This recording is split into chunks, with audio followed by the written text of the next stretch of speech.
الحمد لله الحمد لله رب العالمين. نحمده ونستعينه ونؤمن به ونتوكل عليه، ونعوذ بالله من شرور أنفسنا ومن سيئات أعمالنا. من يهده الله فلا مضل له ومن يضلل فلا هادي له، وأشهد أن لا إله إلا الله وحده لا شريك له، وأشهد أن محمدا عبده ورسوله أرسله بالهدى ودين الحق ليظهره على الدين كله ولو كره المشركون. اللهم صل على محمد وعلى آل محمد كما صليت على إبراهيم وعلى آل إبراهيم إنك حميد مجيد. اللهم بارك على محمد وعلى آل محمد كما باركت على إبراهيم وعلى آل إبراهيم إنك حميد مجيد.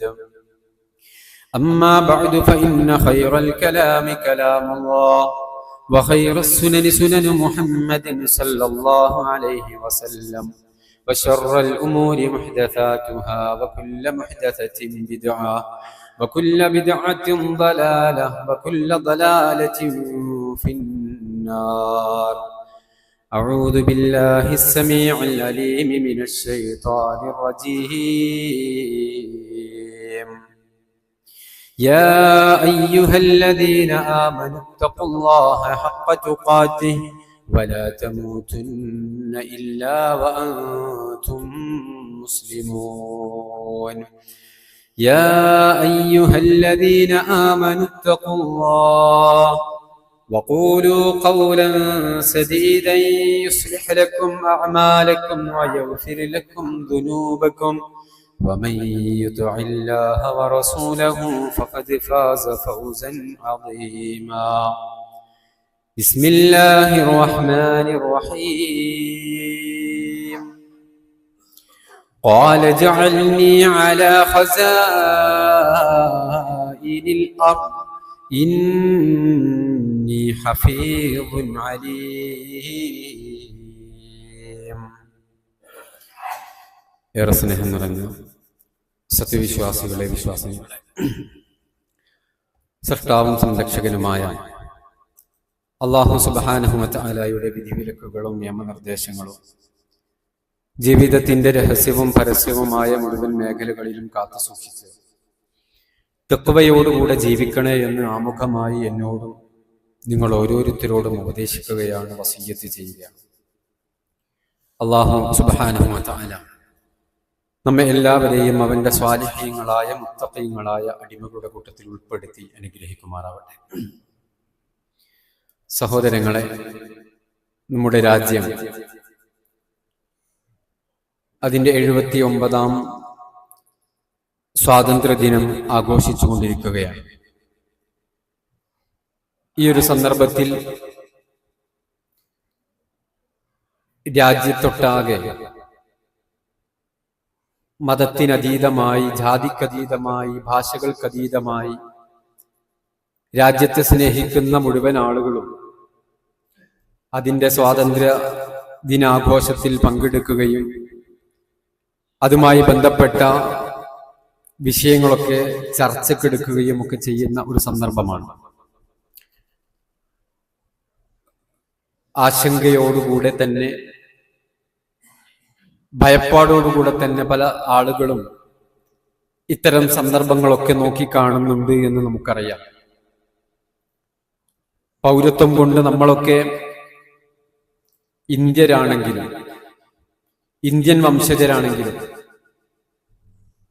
ഇന്ത്യയിലെ മുസ്ലിങ്ങൾ അവർ പാകിസ്ഥാനിലേക്ക് പോകേണ്ടവരാണ്, അവർ ഇന്ത്യയുടെ ശത്രുക്കളാണ്, അവർക്ക് ദേശസ്നേഹമില്ലാത്തവരാണ് എന്നൊക്കെ പറയുമ്പോൾ മറ്റേതൊരു ആരോപണവും ഒരു പക്ഷെ നമ്മൾ സഹിച്ചെന്ന് വന്നേക്കാം. പക്ഷെ ഒരു യഥാർത്ഥ മുസ്ലിം എന്നുള്ള നിലക്ക് നമ്മുടെ ഓരോരുത്തരുടെയും നെഞ്ചകത്തിലേറെ വേദനയുണ്ടാക്കുന്ന ആരോപണവും പ്രസ്താവനയുമാണ് ഇന്ത്യയോട് സ്നേഹമില്ലാത്തവരാണ് നാം എന്ന് പറഞ്ഞാൽ. കാരണം ദേശസ്നേഹം എന്നുള്ളത് ഒരു മുസ്ലിമിനെ ആരെങ്കിലും പഠിപ്പിച്ചു തരേണ്ടതല്ല. ഏതൊരു മുസ്ലിം ആവണമെന്നില്ല. ഒരു ജൈവവർഗത്തിന്റെ തന്നെ തനി സ്വഭാവം നമുക്കറിയാം. സ്വദേശത്തോടുള്ള, സ്വന്തം നാടിനോട് ഒരു താല്പര്യവും കൂറും സ്നേഹവും ഒക്കെ ഉണ്ട് എന്നത് അവയുടെ ജൈവവർഗത്തിന്റെ സ്വഭാവത്തിൽ ഊട്ടപ്പെട്ടതാണ്. പ്രകൃത്യാ ഊട്ടപ്പെട്ട ഒരു സ്വഭാവമാണ് ദേശത്തോടുള്ള ഒരു സ്നേഹം എന്ന്. എന്നാൽ ഇതൊരു മുസ്ലിമുമായി ബന്ധപ്പെടുത്തി നമ്മൾ ചർച്ച ചെയ്യുമ്പോൾ ഇത്തരം സ്വാഭാവികതകൾക്കൊക്കെ അപ്പുറത്ത് ദേശത്തോടുള്ള സ്നേഹം എന്ന് പറയുന്നത്, ആ ദേശത്തോടുള്ള കൂറ്, രാജ്യത്തോടുള്ള കൂറ് എന്നൊക്കെ അത് ഒരു സ്വാഭാവികതയല്ല, ഒരു പ്രകൃത്യാ ഊട്ടപ്പെട്ടത് എന്നതല്ല. അതിനപ്പുറത്ത് അത് അവന്റെ മതാധ്യാപനത്തിന്റെ ഭാഗമാണ് എന്ന തിരിച്ചറിവാണ് നമുക്ക് ഓരോരുത്തർക്കും ഉള്ളത്. അതുകൊണ്ട് തന്നെയാണ് അത്തരം ആരോപണങ്ങൾ ഒരു മുസ്ലിം എന്നുള്ള നിലക്ക് ഏറെ പ്രയാസകരമായി തീരുന്നത്. ഒരു മുസ്ലിമിനെ സംബന്ധിച്ചിടത്തോളം അവന് മാതൃകാ പുരുഷന്മാരായി പരിഗണിക്കപ്പെടുന്നത് മഹാന്മാരായ പ്രവാചകന്മാരാണ്. ആ പ്രവാചകന്മാരുടെ ചരിതങ്ങൾ എടുത്തു വായിച്ചു നോക്കുമ്പോൾ, വിശുദ്ധ ഖുർആനിലൂടെ, പ്രവാചകചര്യയിലൂടെ അത്തരം ചരിത്രങ്ങൾ നമുക്ക് പഠിപ്പിക്കപ്പെട്ടുമ്പോ ആ ചരിത്രങ്ങളിലൊക്കെ മുൻകഴിഞ്ഞ പ്രവാചകന്മാരൊക്കെ അവരവരുടെ നാടുകളോട് അതിയായി സ്നേഹമുള്ളവരായിരുന്നു.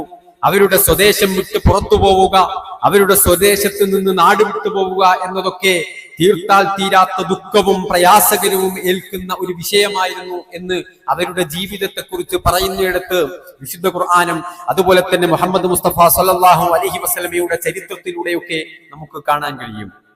ഇതാണ് ഒരു മുസ്ലിമിന്റെ മാതൃക. അതാണ് ഒരു മുസ്ലിം തന്റെ മാതൃകയായി പരിഗണിക്കുന്നതും. വിശുദ്ധ ഖുർആനിൽ ഒരുപാടിടങ്ങളിൽ നമുക്ക് കാണാൻ കഴിയും. മഹാന്മാരായ പ്രവാചകന്മാർ അവർ ദീനീ ദഅവത്തുമായി ഇറങ്ങിയപ്പോ അവരുടെ ശത്രുക്കൾ, ആ നാട്ടിലെ ശത്രുക്കൾ അവരോട് പ്രതിവചിച്ചത്, ഞങ്ങൾ നിങ്ങളെ ഈ നാട്ടിൽ നിന്ന് പുറത്താക്കുമെന്നാണ് അവരെ ഭീഷണിപ്പെടുത്തിയത്. അവർക്കറിയാം ഇവർക്ക് എത്രത്തോളമാണ് ഈ നാടിനോടുള്ള സ്നേഹം, ഈ നാടിനോടുള്ള കൂറ്, ഈ നാട്ടിൽ ജീവിക്കണമെന്നുള്ള താല്പര്യം. വേറെ എങ്ങോട്ടെങ്കിലും പോകാമെന്നില്ല, ഈ നാട്ടിൽ ജീവിക്കണമെന്നുള്ള താല്പര്യം ഇവർക്കുണ്ട്. അതുകൊണ്ട് തന്നെ അവരെ ഭീഷണിപ്പെടുത്തേണ്ടത് ഇങ്ങനെയാണ്. വിശുദ്ധ ഖുർആനിൽ മഹാനായ ലൂത്ത് നബി അലൈഹിസ്സലാത്തു വസ്സലാം പ്രബോധനവുമായി കടന്നു വന്നു. അവരിലുണ്ടായിരുന്ന മ്ലേച്ഛ സ്വവർഗരതി പോലെയുള്ള മ്ലേച്ഛമായ സ്വഭാവവുമായി അവരോട് അതിനെക്കുറിച്ചിട്ടുള്ള അതിന്റെ അപകടങ്ങളെക്കുറിച്ച്, തിന്മകളെക്കുറിച്ച് അവർക്ക് പഠിപ്പിച്ചു കൊടുത്തപ്പോ അവരെ കുറിച്ച് ആ സംഭവം പറയുന്നിടത്ത് സൂറത്തു ആറാഫിലെ 82-ാമത്തെ വചനത്തിൽ അല്ലാഹു സുബ്ഹാനഹു വ തആല പറഞ്ഞു, വമാ കാന ജവാബ ഖൗമിഹി, അവരുടെ സമൂഹം പ്രതിവചിച്ചത് എങ്ങനെയാണ്? ഇല്ലാ അൻ ഖാലു അഖ്രിജുഹും മിൻ ഖറിയതിഹിം, അഖ്രിജുഹും മിൻ ഖറിയതികും, നിങ്ങളുടെ രാജ്യത്തിൽ നിന്ന് അവരെ പുറത്താക്കി കളയണം. ലൂത്തിനെയും അവന്റെ കുടുംബാംഗങ്ങളെയും നിങ്ങൾ പുറത്താക്കി കളയുക. അതാണ് അവർ ഭീഷണിയുടെ സ്വരം പറഞ്ഞുകൊണ്ട് ലൂത്ത് നബി അലൈഹിസ്സലാത്തു വസ്സലാമിനെ അവർ നാട്ടിൽ നിന്ന് പുറത്താക്കുമെന്ന ഭീഷണിയുടെ സ്വരമായിരുന്നു മുഴക്കിയത് എന്ന് വിശുദ്ധ ഖുർആൻ നമുക്ക് പഠിപ്പിച്ചു തരുന്നുണ്ട്. ഇതേ രൂപത്തിൽ തന്നെ നമുക്ക് കാണാം മഹാനായ ശുഐബ് നബി അലൈഹിസ്സലാത്തു വസ്സലാം അദ്ദേഹവും പ്രബോധനവുമായി കടന്നു വന്നപ്പോ വഖാലൽ മലഉൽ ലദീന ഇസ്തക്ബറൂ മിൻ ഖൗമിഹി ലനഖ്രിജന്നക യാ ശുഐബ്, എന്താ അവര് പറഞ്ഞത്? ശുഐബേ ലനഖ്രിജന്നക യാ ശുഐബ് വല്ലദീന ആമനൂ മഅക മിൻ ഖറിയതിനാ ഔ ലതഊദന്ന ഫീ മില്ലതിനാ. എന്താ അവര് പറഞ്ഞത്? ഞങ്ങളുടെ രാജ്യത്ത് നിന്ന് ശുഐബേ, നിന്നെയും നിന്റെ കൂടെയുള്ളവരെയും ഞങ്ങൾ പുറത്താക്കി കളയും. ഇത് നിങ്ങൾ ഈ രാജ്യക്കാരല്ല എന്നും നിങ്ങൾ പാകിസ്ഥാനിലേക്ക് പോകേണ്ടവരാണ് എന്നൊന്നും മുസ്ലിമീങ്ങൾ ഇന്ന് കേൾക്കുന്നവരല്ല. മുസ്ലിങ്ങൾ എന്നുണ്ടായോ, ഏതൊക്കെ കാലഘട്ടത്തിൽ പ്രവാചകന്മാർ അവരുടെ ദൗത്യവുമായി ഇസ്ലാം അനുശാസിച്ചുകൊണ്ട് ജീവിതം നയിച്ചിട്ടുണ്ടോ അവിടെയൊക്കെ തന്നെ അവരൊക്കെ ശത്രുഭാഗത്തു നിന്ന് നേരിട്ട് കേട്ട ഇത്തരം വാചകങ്ങൾ ഇന്നും പല ആളുകളും ഒളിഞ്ഞും തെളിഞ്ഞും പറയുന്നു എന്നത് ഒരു മുസ്ലിമിനെ സംബന്ധിച്ചിടത്തോളം അതൊരു പുത്തരിയല്ല. പക്ഷേ അവർക്കൊക്കെ ഏറെ വേദനയുണ്ടാക്കിയതുപോലെ ഇത്തരം ആരോപണങ്ങൾ രാജ്യസ്നേഹമില്ലാത്തവരാണെന്ന് പറഞ്ഞാൽ, ഇവർ പാകിസ്ഥാനിനോട് കൂറുള്ളവരാണെന്ന് പറഞ്ഞാൽ, അതല്ലെങ്കിൽ വേറെ ഏതെങ്കിലും രാജ്യത്തോട് കൂറുള്ളവരാണെന്ന് പറയുമ്പോൾ വല്ലാത്ത ഒരു വേദന ദേശസ്നേഹികളായ മുസ്ലിമീങ്ങൾക്ക് സ്വാഭാവികമാണ് ഉള്ളത് എന്ന് പ്രവാചകന്മാരുടെ ചരിത്രം മാതൃകയാക്കിക്കൊണ്ട് ജീവിക്കുന്ന ഏതൊരു മുസ്ലിമിനെ സംബന്ധിച്ചിടത്തോളം ഉണ്ടാവുമെന്നാണ് നമ്മൾ മനസ്സിലാക്കേണ്ടത്. ഇത് ഏതെങ്കിലും ഒന്നോ രണ്ടോ പ്രവാചകന്മാരെ കുറിച്ചല്ല. നോക്കൂ, സൂറത്ത് ഇബ്രാഹിമിന്റെ 13-ാമത്തെ വചനം അല്ലാഹു പറഞ്ഞു, വഖാലല്ലദീന കഫറൂ ലിറുസുലിഹിം, സകല പ്രവാചകന്മാരോടും അവരുടെ ശത്രുക്കൾ അവിശ്വാസികളായ ആളുകൾ പറഞ്ഞതെന്താ? ലനുഖ്രിജന്നകും മിൻ അർദിനാ, ലനുഖ്രിജന്നകും മിൻ അർദിനാ, ഇത് ഞങ്ങളുടെ നാടാണ്, ഞങ്ങളുടെ രാജ്യമാണ്, ഇവിടെ നിന്ന് നിങ്ങളെ ഞങ്ങൾ പുറത്താക്കുക തന്നെ ചെയ്യും. ഔ ലതഊദുന്ന ഫീ മില്ലത്തിനാ, അല്ലെങ്കിൽ ഞങ്ങളുടെ മതത്തിലേക്ക് നിങ്ങൾ കടന്നു വരണം. ഇത് സർവപ്രവാചകന്മാരുടെയും രീതിയായിരുന്നു. അവർക്കൊക്കെ ഒട്ടേറെ കൂറുണ്ടായിരുന്നത്, സ്നേഹമുണ്ടായിരുന്നത് അവരുടെ രാജ്യത്തോടായിരുന്നു എന്ന് വിശുദ്ധ ഖുർആൻ നമുക്ക് പഠിപ്പിച്ചു തരുന്നു. എല്ലാ പ്രവാചകന്മാരുടെയും രീതി ഇതായിരുന്നു. സഹോദരങ്ങളെ, ആലോചിച്ചു നോക്കൂ, യൂസുഫ് നബി അലൈഹിസ്സലാത്തു വസ്സലാമയുടെ ചരിത്രം അതിഗംഭീരമായി, വളരെ വർണ്ണാഭമായി വിശുദ്ധ ഖുർആനിന്റെ പലയിടങ്ങളിലായിട്ട് നമുക്ക് പഠിപ്പിച്ചു തരുന്നുണ്ട്. അവിടെ നമുക്കറിയാം, ചരിത്രം വിശദീകരിക്കാനുള്ള സമയമില്ല. യൂസുഫ് നബി അലൈഹിസ്സലാത്തു വസ്സലാം അകാരണമായിട്ട് ജയിലിൽ അടക്കപ്പെടുകയാണ്, പീഡിപ്പിക്കപ്പെടുകയാണ്, ഭരണാധികാരിയാൽ തുറുങ്കിലടക്കപ്പെടുകയാണ്. ആ രാജാവ്, അമുസ്ലിമായ ഭരണാധികാരി, അയാൾ ഒരു സ്വപ്നം കാണുന്നുണ്ട്. എന്താണ് അദ്ദേഹം കണ്ട സ്വപ്നം?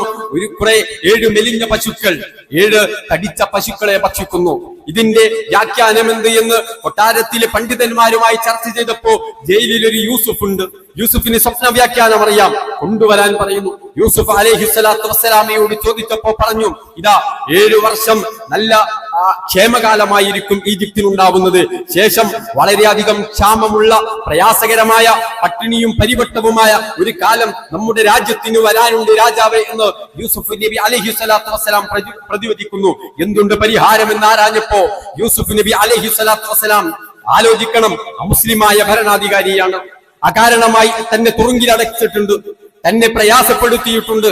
ആ അമുസ്ലിമായ ഭരണാധികാരിയുടെ കീഴിൽ ഞാനൊരു മന്ത്രിയായി ജോലി ചെയ്തു കൊള്ളാം, ഞാൻ സേവനമേൽപ്പിച്ചുകൊള്ളാം, അതിന്റെ പരിഹാരം ഞാൻ നടത്തിക്കൊള്ളാം. വിശുദ്ധ ഖുർആൻ സൂറത്ത് യൂസുഫിന്റെ 55-ാമത്തെ വചനത്തിൽ അത് എടുത്തുദ്ധരിക്കുന്നുണ്ട്. അദ്ദേഹം പറഞ്ഞു, ഇജ്അൽനി അലാ ഖസാഇനിൽ അർദ്, ഖജനാവിന്റെ ചുമതല, ഭക്ഷ്യവകുപ്പിന്റെ ചുമതല എന്നെ ഏൽപ്പിക്കുക. ഇന്നി ഹഫീദുൻ അലീം, വിവരമുള്ള ഒരു സൂക്ഷിപ്പുകാരനായി അത് ഞാൻ ഏറ്റെടുത്തുകൊള്ളാം, ആ ഉത്തരവാദിത്വം ഞാൻ ഏറ്റെടുത്തുകൊള്ളാം എന്ന് മഹാനായ യൂസുഫ് നബി അലൈഹിസ്സലാത്തു വസ്സലാം പ്രതിവചിച്ചത് ആരോടാണ് എന്ന് നമ്മൾ തിരിച്ചറിയണം. അമുസ്ലിം രാജ്യമാണ്, അമുസ്ലിം ഭരണാധികാരിയാണ്. പക്ഷേ ഇത് തന്റെ നാടാണ്, താൻ ജീവിക്കുന്ന ദേശമാണ്. ഇവിടെ അത്തരത്തിലുള്ള ഒരു പ്രശ്നം ഉണ്ടായിക്കൂടാ. അത് പരിഹരിക്കാൻ ഞാൻ ഒരു മുസ്ലിം എന്നുള്ള നിലക്ക് ഞാൻ ബാധ്യസ്ഥനാണ് എന്ന തിരിച്ചറിവ് മഹാനായ യൂസുഫ് നബി അലൈഹിസ്സലാത്തു വസ്സലാമയിൽ നമുക്ക് കാണാൻ കഴിയുമ്പോൾ, ലോകാവസാനം വരെയുള്ള ഓരോ മുസ്ലിമും മാതൃകയാക്കുന്നത് മഹാനായ യൂസുഫ് നബി അലൈഹിസ്സലാത്തു വസ്സലാമയുടെ ചരിത്രമാണ്, യൂസുഫ് നബി അലൈഹിസ്സലാത്തു വസ്സലാമയുടെ രീതിയാണ്. സഹോദരങ്ങളെ, നമ്മൾ ഓരോരുത്തരും ചിന്തിക്കേണ്ടതും അത് തന്നെയാണ്. നമ്മുടെ നാട് നാശത്തിന്റെ വക്കിലേക്ക് പോകുമ്പോ അത് അമുസ്ലിം രാഷ്ട്രമാണോ, അത് മുസ്ലിം രാഷ്ട്രമാണോ, അവിടെ മുസ്ലിമീങ്ങൾ പീഡിപ്പിക്കപ്പെടുന്നുണ്ടോ, പീഡിപ്പിക്കപ്പെടുന്നു, ഇതൊന്നും ഒരു മുസ്ലിമിനെ സംബന്ധിച്ചിടത്തോളം വിഷയമല്ല. ആ നാടിന്റെ സുരക്ഷയ്ക്ക് വേണ്ടി, ആ നാടിന്റെ നന്മയ്ക്ക് വേണ്ടി, ആ നാട്ടിൽ സമാധാനം ഉണ്ടാവാൻ വേണ്ടി ഭരണാധികാരിയോട് ചേർന്നു നിന്നുകൊണ്ട് തന്നെ പ്രവർത്തിക്കുക എന്നുള്ളത് ഒരു മുസ്ലിമിന്റെ ബാധ്യതയാണ് എന്നാണ് സകല പ്രവാചകന്മാരുടെ ചരിത്രങ്ങളും എടുത്തു പഠിക്കുമ്പോ നമുക്ക് ഓരോരുത്തർക്കും മനസ്സിലാക്കാൻ സാധിക്കുന്നത്. സഹോദരങ്ങളെ, ഇത്തരത്തിലുള്ള മാർഗങ്ങളിൽ നിന്ന്, പ്രവാചകന്മാരുടെ ചര്യകളിൽ നിന്ന്, വിശുദ്ധ ഖുർആനിന്റെ ചരിത്രങ്ങളിൽ നിന്ന്, അധ്യാപനങ്ങളിൽ നിന്ന് പാഠം ഉൾക്കൊണ്ടവരായിരുന്നു ഇന്ത്യയിലെ നമ്മുടെ പൂർവികരായ, നമ്മുടെ മഹാരഥന്മാരായ ആളുകൾ. അവരൊക്കെ തന്നെ ഈ മാതൃക ഉൾക്കൊണ്ടുകൊണ്ട് അവർ പ്രവർത്തിച്ചു എന്നുള്ളത് ഇന്ത്യയുടെ ചരിത്രങ്ങൾ പഠിക്കുമ്പോൾ നമുക്ക് ഓരോരുത്തർക്കും അറിയാം. ഇന്ത്യയിലേക്ക് സ്വാതന്ത്ര്യ ചരിത്രത്തിന്റെ അധിനിവേശങ്ങൾ, സ്വാതന്ത്ര്യ സാമ്രാജ്യത്തിന്റെ അധിനിവേശങ്ങൾ ആരംഭിക്കുന്നത് കേവലം ബ്രിട്ടീഷുകാരുടെ ആഗമനത്തോടു കൂടിയല്ല എന്ന് നമുക്കറിയാം. ഇന്ത്യയുടെ കോളനിവൽക്കരണത്തിന് തുടക്കം കുറിച്ചത് പോർച്ചുഗീസുകാരാണ്.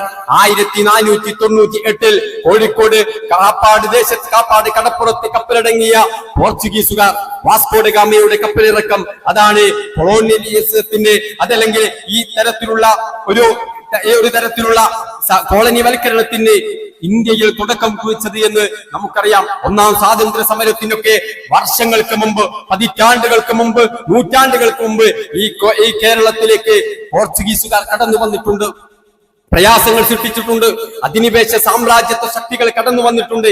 അപ്പോഴൊക്കെ എന്തായിരുന്നു മുസ്ലിമീങ്ങളുടെ നിലപാട്? അതാണ് നമ്മൾ തിരിച്ചറിയേണ്ടത്. കോഴിക്കോട്ടെ രാജാവ് അമുസ്ലിമായ സാമൂതിരി രാജാവാണ്.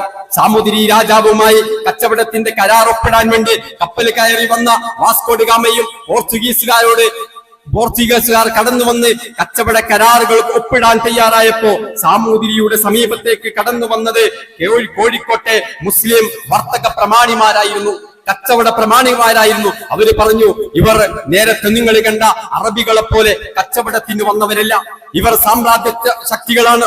നമ്മുടെ വിഭവങ്ങൾ ഇവർ പോർച്ചുഗലിലേക്ക് കടത്താനും നമ്മുടെ നാടിനെ കൊള്ളയടിക്കാനും വന്നവരാണ്. ഇവർ രാജ്യദ്രോഹികളാണ്, നമ്മുടെ രാജ്യത്തെ നശിപ്പിക്കാൻ വന്നവരാണ്.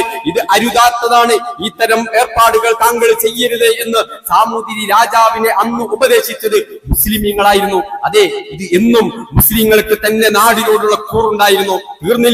എത്രത്തോളമാണ്? ഒരു നൂറ്റാണ്ട് കാലം പറങ്കികൾക്കെതിരായിക്കൊണ്ട്, പോർച്ചുഗീസുകാർക്കെതിരായിക്കൊണ്ട് സാമൂതിരിയുടെ നാവികപ്പട എന്നറിയപ്പെടുന്ന മരക്കാന്മാർ, കുഞ്ഞാലി മരക്കാർമാർ, അവർ കടലിൽ ഒരു നൂറ്റാണ്ട് കാലം, ചെറിയ സംഭവമല്ല, ചെറിയ ചരിത്രമല്ല, ഇന്ത്യൻ സ്വാതന്ത്ര്യ സമരത്തിലൊന്നും കാണാൻ കഴിയാത്ത വർണ്ണാഭമായ അത്രയും ഭംഗിയുള്ള ഒരു ചരിത്രം നമുക്ക് കാണാൻ കഴിയില്ല.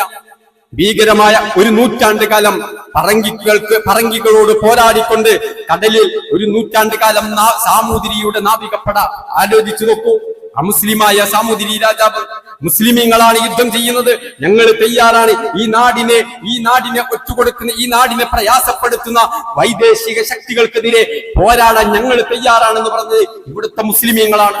ഈ മുസ്ലിമീങ്ങളെ കുറിച്ചാണോ രാജ്യസ്നേഹമില്ലാത്തവരെന്ന് പറയുന്നത്? ഈ മുസ്ലിമീങ്ങളാണോ പാകിസ്ഥാനിലേക്ക് പോകേണ്ടവരാണെന്ന് പറയുന്നത്? ഈ മുസ്ലിമീങ്ങൾക്ക് ദേശസ്നേഹം പഠിക്കേണ്ടത് ഇവിടെ നിന്നുള്ള ഏതെങ്കിലും മനുഷ്യരുടെ കൈവശമെന്നല്ല, മറിച്ച് അത് അവരുടെ മതാധ്യാപനത്തിന്റെ ഭാഗമാണ്. അള്ളാഹുവിന്റെ പ്രവാചകൻ പഠിപ്പിച്ചിട്ടുണ്ട്, വിശുദ്ധ ഖുർആൻ പഠിപ്പിച്ചിട്ടുണ്ട്. ദേശസ്നേഹികളായ മഹാന്മാരായ ഒട്ടനവധി പ്രവാചകന്മാരുടെ ചരിത്രം വിശുദ്ധ ഖുർആൻ എടുത്തു വരച്ച് കാണിച്ചു തന്നുകൊണ്ട് മുസ്ലിമീങ്ങൾക്ക് വേണ്ട നിർദ്ദേശങ്ങൾ കൃത്യമായി വിശുദ്ധ ഖുർആൻ നൽകുന്നുണ്ട്. സഹോദരങ്ങളെ, നമുക്കറിയാം അന്നത്തെ മുസ്ലിങ്ങൾക്ക് മതപരമായി കൊണ്ട് നേതൃത്വം നൽകിയിരുന്നത് കേരളത്തിൽ തന്നെ മഹാപ്രസിദ്ധനായ പണ്ഡിതനായ സൈനുദ്ദീൻ മഖ്ദൂമായിരുന്നു. അദ്ദേഹം അന്ന് രചിച്ച തുഹ്ഫത്തുൽ മുജാഹിദീൻ എന്നൊരു ഗ്രന്ഥമുണ്ട്. തുഹ്ഫത്തുൽ മുജാഹിദീൻ എന്നൊരു ഗ്രന്ഥമുണ്ട്. കേരള ചരിത്രം ആദ്യമായി എഴുതപ്പെട്ടതായിരുന്നു. അതിനു മുമ്പ് കേരളത്തിന്റെ ചരിത്രം എഴുതപ്പെട്ട ഒരു പുസ്തകവും നമുക്ക് കാണാൻ കഴിയില്ല. തുഹ്ഫത്തുൽ മുജാഹിദീനുടെ പ്രതിപാദ്യ വിഷയം എന്തായിരുന്നു? അതെ, പോർച്ചുഗീസുകാർ കടന്നു വന്നിട്ടുണ്ട്, നമ്മുടെ ഇന്ത്യയെ നശിപ്പിക്കാൻ വേണ്ടി, നമ്മുടെ കേരളത്തെ നശിപ്പിക്കാൻ വേണ്ടി, നമ്മുടെ മലബാറിനെ നശിപ്പിക്കാൻ വേണ്ടി, നമ്മുടെ വിഭവങ്ങൾ കൊള്ളയടിച്ചുകൊണ്ട് പോർച്ചുഗലിലേക്ക് കൊണ്ടുപോകാൻ വേണ്ടി, അവരെ തുരത്താൻ, അവർക്കെതിരെ പോരാടാൻ ഒരു മുസ്ലിം എന്നുള്ള നിലക്ക് നമുക്ക് ഓരോരുത്തർക്കും ബാധ്യതയുണ്ട് എന്ന് ഖുർആനിന്റെ ആയത്തുകൾ ഉദ്ധരിച്ചുകൊണ്ട്, പ്രവാചകന്റെ ചരിതങ്ങൾ ഉദ്ധരിച്ചുകൊണ്ട് തുഹ്ഫത്തുൽ മുജാഹിദീനിൽ പ്രതിപാദ്യ വിഷയം അതായിരുന്നു എന്ന് നമ്മൾ തിരിച്ചറിയുമ്പോൾ നമ്മുടെ പണ്ഡിതന്മാർ നമുക്ക് വളരെ കൃത്യമായ നിർദ്ദേശങ്ങൾ നൽകിയിട്ടുണ്ട് എന്ന് നമുക്ക് മനസ്സിലാക്കാൻ കഴിയും. ഇത് ഇവിടെ മാത്രമല്ല, ഇതേ സന്ദർഭത്തിൽ തന്നെ അങ്ങ് ഉത്തരേന്ത്യയിൽ ഉണ്ടായിരുന്ന ഭുവനപ്രസിദ്ധനായ പണ്ഡിതനായിരുന്നു, അന്ന് ഏറെ മഹാനായ പണ്ഡിതനായിരുന്നു ഷാ വലിയുല്ലാഹി ദഹ്ലവി. അദ്ദേഹം അന്ന് രചിച്ച അറബിയിൽ ഉണ്ടായിരുന്ന ഗ്രന്ഥമാണ് ഹുജ്ജത്തുല്ലാഹിൽ ബാലിഗ. ഇതിന്റെയും പ്രതിപാദ്യ വിഷയം മറ്റൊന്നായിരുന്നില്ല, ഇന്ത്യയിലേക്ക് കടന്നു വരുന്ന വൈദേശിക ശക്തികളെ മുച്ചൂടം തകർക്കാനുള്ള പോരാട്ടങ്ങൾക്ക് മുസ്ലിമീങ്ങളെ നിങ്ങൾ കയ്യിൽ ആയുധമെടുക്കണമെന്ന് പറയുന്ന ഖുർആനിന്റെ വചനങ്ങൾ ഉദ്ധരിച്ച്, പ്രവാചകന്റെ വചനങ്ങൾ ഉദ്ധരിച്ച് മുസ്ലിങ്ങൾക്ക് പ്രചോദനം നൽകുന്ന ഇത്തരം ഗ്രന്ഥങ്ങൾ കേരളത്തിന്റെ മണ്ണിൽ മാത്രമല്ല ഉത്തരേന്ത്യയിലും രചിക്കപ്പെട്ടിട്ടുണ്ട് എന്നത് നമ്മൾ ഓരോരുത്തരും തിരിച്ചറിയണം. ഈ വിഷയങ്ങളൊക്കെ വളരെ കൃത്യമായി നമ്മൾ മനസ്സിലാക്കേണ്ടതുണ്ട്. പ്രവാചകന്മാർക്ക് ഈ രൂപത്തിൽ അവരുടെ സ്വദേശങ്ങളോട് സ്നേഹം ഉണ്ടായിരുന്നു എന്ന് നമുക്ക് മനസ്സിലാക്കാൻ കഴിയും. പ്രവാചകന്മാർക്ക് മാത്രമല്ല, പ്രവാചകന്മാർക്ക് മാത്രമല്ല നമ്മുടെ പൂർവികരായ ആളുകൾക്കൊക്കെ ഈ രൂപത്തിലുള്ള സ്നേഹവും അവർ ഇന്ത്യക്ക് വേണ്ടി കോഴിക്കോടിന് വേണ്ടി മലബാറിന് വേണ്ടി കേരളത്തിന് വേണ്ടി നമ്മുടെ നാടിനെ കൊള്ളയടിക്കാൻ വന്ന ആദ്യ വൈദേശിക ശക്തികൾക്കെതിരെ എല്ലാം അവർക്ക് പടപൊരുതിയത് നമുക്ക് കാണാൻ കഴിയും. നമുക്കറിയാലോ ടിപ്പു സുൽത്താന്റെ ചരിത്രം. ഇന്ത്യൻ സ്വാതന്ത്ര്യ സമര ചരിത്രത്തിൽ ഏതെങ്കിലും ഒരു ചക്രവർത്തി ബ്രിട്ടീഷുകാരോട് നേരിട്ട് യുദ്ധം ചെയ്ത് പടപൊരുതി പടക്കളത്തിൽ വീണു മരണപ്പെട്ടിട്ടുണ്ട് എങ്കിൽ ഒരൊറ്റ ചക്രവർത്തിയേ ഉള്ളൂ, അത് മഹാനായ ടിപ്പു സുൽത്താൻ മാത്രമാണ്. ഇന്ത്യൻ മുസ്ലിങ്ങളെ സംബന്ധിച്ചിടത്തോളം ടിപ്പു സുൽത്താന്റെ ചരിത്രം അങ്ങേ അറ്റം ആവേശകരമായിത്തീരുന്നത്, അഭിമാനകരമായിത്തീരുന്നത് ഇതൊരൊറ്റ ചക്രവർത്തി മാത്രമേ ഉള്ളൂ എന്നതുകൊണ്ടാണ്. വാരിയംകുന്നത്തിന്റെ കഥ നമ്മൾ കേട്ടിട്ടില്ലേ? എന്റെ നെഞ്ചിലേക്ക് നിറയൊഴിക്കണം. നിങ്ങൾക്കൊരു പതിവുണ്ട്, പിന്നാമ്പുറത്ത് നിന്ന് കണ്ണുകെട്ടി നിറയൊഴിക്കുന്ന ഒരു ഏർപ്പാട് നിങ്ങൾക്കുണ്ട് എന്ന് ഞാൻ തിരിച്ചറിഞ്ഞിട്ടുണ്ട്.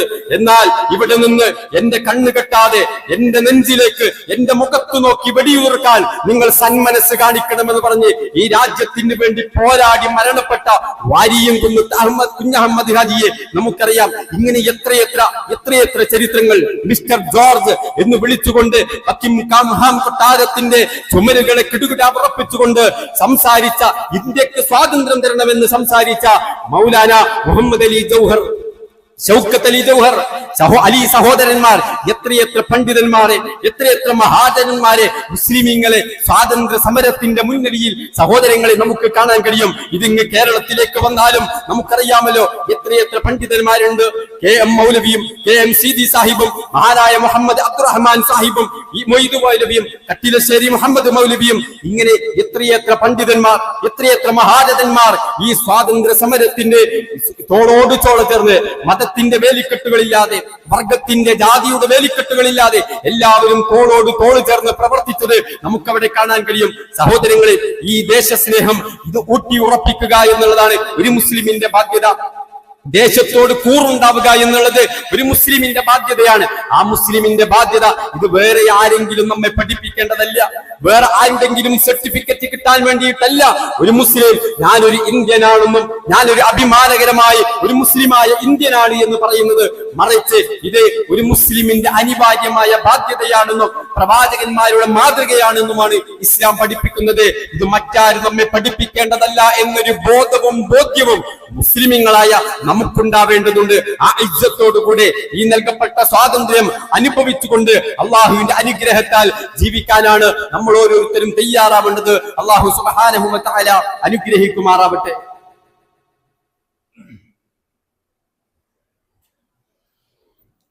അൽഹംദുലില്ലാഹി റബ്ബിൽ ആലമീൻ, അസ്സലാത്തു വസ്സലാമു അലാ അഷ്റഫിൽ അംബിയാഇ വൽ മുർസലീൻ വഅലാ ആലിഹി വഅസ്ഹാബിഹി അജ്മഈൻ. അമ്മാ ബഅദ്.